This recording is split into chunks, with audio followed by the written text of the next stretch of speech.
नमस्कार। खबरों के इस बुलेटिन में थोड़ा स्वागत है। मैं हाँ तरनजीत कौर। पहला पेश ने चुनवियां खबरां। पूर्बी लद्दाख की गलवान घाटी में असल कंट्रोल रेखा ते भारत ते चीन विचाले तनाव नूं घट करन लई फौजी पद्धर ते गलबात दा सिलसिला जारी।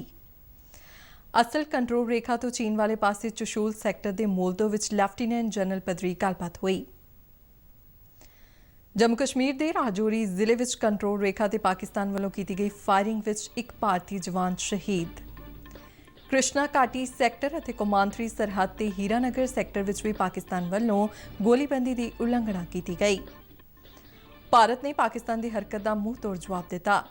सुप्रीम कोर्ट ने अपने पहले हुक्म में सोध करदियां कल तो पुरी विच शुरू होने वाली भगवान श्री जगन्नाथ रथ यात्रा नूं शर्तां सहित दित्ती मंजूरी।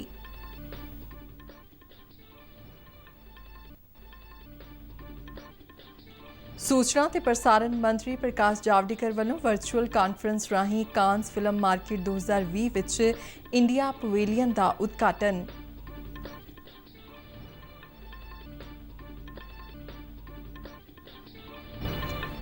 देश विच कोरोना वायरस तो ठीक होने की दर 55.77% तक पुजी।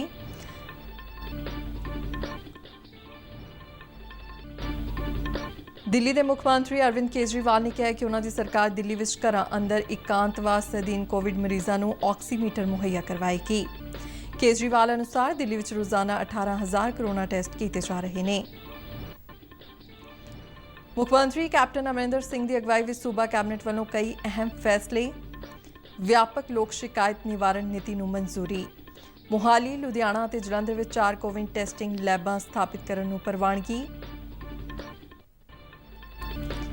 ते पटियाला के मुख्य डाकघर विच सांझे सेवा केंद्र का उद्घाटन।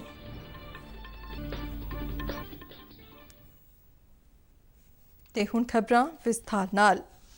पूर्बी लद्दाख की गलवान घाटी में असल कंट्रोल रेखा ते भारत और चीन विचाले तनाव नूं घट करन लई फौजी पद्धर की गलबात का सिलसिला जारी है। इस दौरान अज लैफ्टिनेंट जनरल पद्धर की गलबात की गई। लैफ्टिनेंट जनरल पद्धर की गलबात असल कंट्रोल रेखा तो चीन वाले पासे चुशूल सैक्टर के मोल्दो विच हुई। भारत की तरफों फौजी वफद की अगवाई लैफ्टिनेंट जनरल हरविंदर सिंह ने की और चीन की तरफों तिब्बत मिलिट्री डिस्ट्रिक्ट कमांडर ने मीटिंग में हिस्सा लिया। इस पद्धर की गलबात का यह दूजा गेड़ है जिस विच दोवां सेनावां के अधिकारियों ने LAC के तनाव नूं घट करन लई वख-वख मुद्दों पर चर्चा की। 15 और 16 जून की रात नूं गलवान घाटी में दोहां देशों के फौजियों विचाले होईयां झड़पां विच भारत के 20 जवान शहीद होने मगरों स्थिति वधेरे तनावपूर्ण हो गई सी। फौजी पद्धर की दुवल्ली गलबात 6 जून नूं हुई सी जिस विच भारतीय फौजी वफद की अगवाई 14 कोर के commander lieutenant general Harvinder Singh ने की सी। पहले गेड़ की गलबात विच LAC के संवेदनशील इलाकों में दोहां देशों दी सेनावां नूं पिछे हटाउण ते सहमति जताई सी। इस तों इलावा मेजर जनरल पद्धर दी 3 मीटिंगां भी दोहां फौजां विचाले हो चुकियां ने। जम्मू कश्मीर के राजौरी जिले में कंट्रोल रेखा ते पाकिस्तान वालों की गई फायरिंग विच भारतीय फौज का एक जवान शहीद हो गया है। जम्मू विच जानकारी देंदियां फौज के PRO लैफ्टिनेंट कर्नल देविंदर आनंद ने दस्सिया कि पाकिस्तानी फौज ने अज तड़कसार राजौरी के नौशहरा सैक्टर में अगलेरियां भारतीय चौकियां नूं निशाना बना के गोलीबारी की और मोर्टार के गोले दागे। इस फायरिंग विच फौज का हौलदार दीपक कड़की गंभीर जख्मी हो गया जिसकी बाद विच मौत हो गई। इस महीने पाकिस्तान वालों गोलीबंदी दी घटनावां में 4 भारतीय जवान शहीद हो चुके हैं। उधर कृष्णा घाटी सैक्टर और कौमांतरी सरहद ते हीरानगर सैक्टर में पाकिस्तान वालों गोलीबंदी की उल्लंघना की गई जिसका भारतीय फौज ने करारा जवाब दिता है।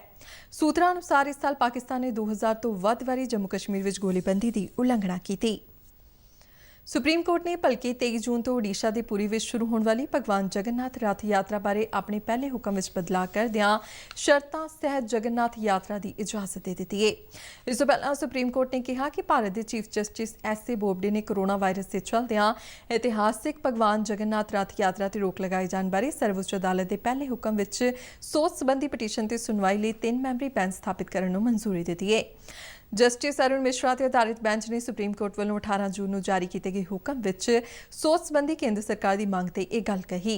अज केंद्र सरकार की तरफों पेश हुए भारत के सॉलीसीटर जनरल तुषार मेहता ने कहा कि भगवान जगन्नाथ यात्रा नाल करोड़ों लोगों की आस्था जुड़ी है ते जे भगवान जगन्नाथ भलके होने वाली यात्रा विच बाहर नहीं आउंदे तां रवायतां अनुसार 12 सालों तक वे बाहर नहीं आ सकते। उन्होंने कहा कि कोविड-19 के मद्देनज़र बाकायदा एहतियात वरतदियां जगन्नाथ यात्रा शुरू होने करके सूबा सरकार एक दिन का कर्फ्यू लगा सकती है। उन्होंने अगे कहा कि भगवान जगन्नाथ यात्रा दी रस्मां विच ओही धार्मिक आगू शामिल हो सकते हैं जिहड़े कोरोना लई नैगेटिव पाए गए होण अते इस संबंधी फैसला श्री शंकराचार्य जी वालों लिया जा सकता है। तुषार मेहता ने कहा कि जिथे तक जनता का सवाल है जगन्नाथ यात्रा विच इकट्ठे होने की बजाय टीवी ते सीधे प्रसारण दौरान भी भगवान का आशीर्वाद प्राप्त कर सकती है। भगवान जगन्नाथ रथ यात्रा दी सारियां रस्मां पुरी दे राजा ते मंदिर कमेटी वालों निगरानी तहत हो सकतियां ने। जिक्रयोग है कि पुरी विच होने वाली भगवान जगन्नाथ की रथ यात्रा विच दुनिया भर तो लखां की गिनती विच लोग शामिल होंदे रहे ने अते यात्रा भलके 23 जून नूं शुरू होनी सी, पर सुप्रीम कोर्ट ने कोरोना वायरस कारण लोकां दी भारी शमूलीयत दे खदशे करके इस उत्ते रोक लगाउण दे हुकम जारी कीते सन। सूचना और प्रसारण मंत्री प्रकाश जावड़ेकर ने virtual conference Rahi Cannes film market 2020 which India pavilion का उद्घाटन किया। उद्घाटनी समागम में संबोधन करदियां जावड़ेकर ने कहा कि भारत विच कई भाषावां विच फिल्म निर्माण का काम हुंदा है जो कि भारत की सॉफ्ट पावर नूं दर्शाउंदा है। भारतीय फिल्म का जिक्र करदियां उन्होंने कहा कि कांस फिल्म उत्सव विच भेजियां गईयां फिल्मां नूं सराहे जाण दी उम्मीद है। इस दौरान जावड़ेकर ने कौमांतरी फिल्म निर्मातावां नूं भारत विच आउण अते फिल्मांकन करन दा सੱਦਾ दिता है। My appeal to the film fraternity, international film fraternity, is come, invest, shoot in India, and sell in the global market as global brand. Indian content is a rich content, and in this rich content, 150 countries are using this content. Ask any OTT platforms. Their most popular programs are based on Indian content. So that's the reality and the speciality of India. इस ਤੋਂ ਇਲਾਵਾ सूचना ਤੇ प्रसारण मंत्रालय के ਸਕੱਤਰ Amit Khare, film certification के केंद्रीय बोर्ड के चेयरमैन परसून जोशी, फिल्म निर्देशक मधुर भंडारकर, अदाकारा कंगना रनौत और होरनां ने भी वर्चुअल कानफ्रेंस राही समागम नूं संबोधन किया। कोविड-19 महामारी कारण बनी स्थिति के चलदियां 340 भारतीयों नूं अज दक्षिण अफ्रीका तो भारत लिआंदा जा रहा है। जोन्सबर्ग के भारतीय कौंसल जनरल अंजू रंजन ने दस्सिया है कि इथोपियन एयरलाइंस की चार्टर्ड फ्लाइट राही इन्हों जोन्सबर्ग तो हैदराबाद लिए रवाना किया गया। उन्होंने दस्सिया कि इन्होंने नागरिकों की सुरक्षित वापसी लिए कई भारतीय कारोबारियों वालों भी सहयोग दिता गया है। इन्होंने भारतीय नागरिकों में बहुते यात्री कर्नाटक, तेलंगाना और होरनां कई दक्षिणी सूबियां तो ने। इस विशेष उड़ान के देर रात तक भारत पुजन की संभावना है। भारत में कोरोना वायरस की पुष्टि वाले मरीजों की गिनती 4,25,282 हो गई है। पिछले 24 घंटिया दौरान कोरोना मरीजों की गिनती में 14,821 का वाधा होया है और इस समय दौरान कोरोना महामारी कारण 445 मौतां हुई ने, जिस नाल हुण तक देश में कोरोना वायरस नाल मरण वालियां की गिनती 13,699 तक पहुंच गई है। हुण तक 2,37,196 मरीज कोरोना महामारी तो सेहतयाब होकर अपने घर ही परते ने। इस वेले देश में मरीजों के सेहतयाब होने की दर 55.77% तक पहुंच गई है। महाराष्ट्र में सब तो वध 1,32,075 व्यक्तियों में कोरोना वायरस की पुष्टि हो चुकी है, जिन्हां विचों 6,170 मरीजों की मौत हुई। दिल्ली में महामारी कारण 2,175 जबकि तमिलनाडु में 757 मौतां हुई ने। गुजरात में कोरोना वायरस की पुष्टि वाले 27,260 मरीज पाए गए हैं तो हुण तक इस महामारी कारण 1,663 मरीजों की मौत हो चुकी है। इधर पंजाब में भी कोरोना मरीजों की गिनती में लगातार वाधा हो रहा है। हुण तक सूबे में 4,074 मरीजों में कोरोना वायरस की पुष्टि हुई है। इस बीमारी कारण मरण वालियां की गिनती 99 तक पहुंच गई है। कोरोना वायरस कारण सब तो वध 31 मौतां अमृतसर जिले में हुई हैं। जलंधर और लुधियाना में 14 लोगों की कोरोना वायरस कारण मौत हुई। अमृतसर में कोरोना वायरस की पुष्टि वाले मरीजों की गिनती 758 हो गई है। लुधियाना में 550 तो जलंधर में 543 हुई है। दिल्ली के मुख्यमंत्री अरविंद केजरीवाल ने कहा कि उन्होंने सरकार शहर में घरों अंदर एकांतवास दिन कोविड-19 के मरीजों लिए ऑक्सीमीटर मुहैया करवाएगी। अज नवी दिल्ली में ऑनलाइन मीडिया ब्रीफिंग दौरान केजरीवाल ने कहा कि कौमी राजधानी में कोरोना वायरस टेस्टों की गिनती 3 गुणा वधा दी गई है। केजरीवाल ने कहा कि भारत मौजूदा समय चीन नाल 2 लड़ाइयां लड़ रहा है, एक कोरोना वायरस की जो कि इस गुआढ़ी मुल्क की ही देन है, तो दूजी लड़ाई सरहद की लड़ाई है। उन्होंने कहा कि साडे 20 बहादुर सैनिकों ने पिठ नहीं विखाई है, असीं भी मुड़ांगे। ਜਾਵਾਂਗੇ ਨਹੀਂ ਅਤੇ ਚੀਨ ਵਿਰੁੱਧ ਦੋਵੇਂ ਜੰਗਾਂ ਜਿੱਤਾਂਗੇ।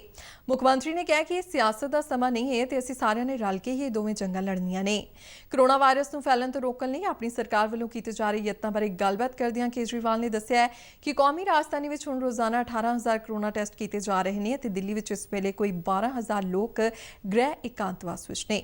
ਉਨ੍ਹਾਂ ਕਿਹਾ ਕਿ ਕੇਂਦਰ ਅਤੇ ਦਿੱਲੀ ਸਰਕਾਰ ਦੋਵੇਂ ਹੀ ਕੋਵਿਡ-19 ਤੇ ਕੰਟਰੋਲ ਕਰਨ ਲਈ ਸਾਂਝੇ ਤੌਰ ਤੇ ਕੰਮ ਕਰ ਰਹੇ ਨੇ। ਪੰਜਾਬ ਸਰਕਾਰ ਨੇ ਕਿਹਾ ਹੈ ਕਿ ਅਗਲੇ ਕੁਝ ਦਿਨਾਂ ਵਿੱਚ ਸਰਕਾਰੀ ਮੈਡੀਕਲ ਕਾਲਜ ਅੰਮ੍ਰਿਤਸਰ ਵਿੱਚ ਪਲਾਜ਼ਮਾ ਥੈਰੇਪੀ ਰਾਹੀਂ ਕੋਰੋਨਾ ਮਰੀਜ਼ਾਂ ਦਾ ਇਲਾਜ ਸ਼ੁਰੂ ਹੋ ਜਾਵੇਗਾ। ਇਹ ਜਾਣਕਾਰੀ ਡਾਕਟਰੀ ਸਿੱਖਿਆ ਅਤੇ ਖੋਜ ਬਾਰੇ ਮੰਤਰੀ ਓਮ ਪ੍ਰਕਾਸ਼ ਸੋਨੀ ਨੇ ਦਿੱਤੀ ਹੈ। ਉਨ੍ਹਾਂ ਦੱਸਿਆ ਕਿ Indian council of medical research ਵੱਲੋਂ ਸਰਕਾਰੀ ਮੈਡੀਕਲ ਕਾਲਜ ਅੰਮ੍ਰਿਤਸਰ ਨੂੰ ਪਲਾਜ਼ਮਾ ਥੈਰੇਪੀ ਰਾਹੀਂ ਕੋਰੋਨਾ ਮਰੀਜ਼ਾਂ ਦੇ ਇਲਾਜ ਦੀ ਮਨਜ਼ੂਰੀ ਦੇ ਦਿੱਤੀ ਹੈ।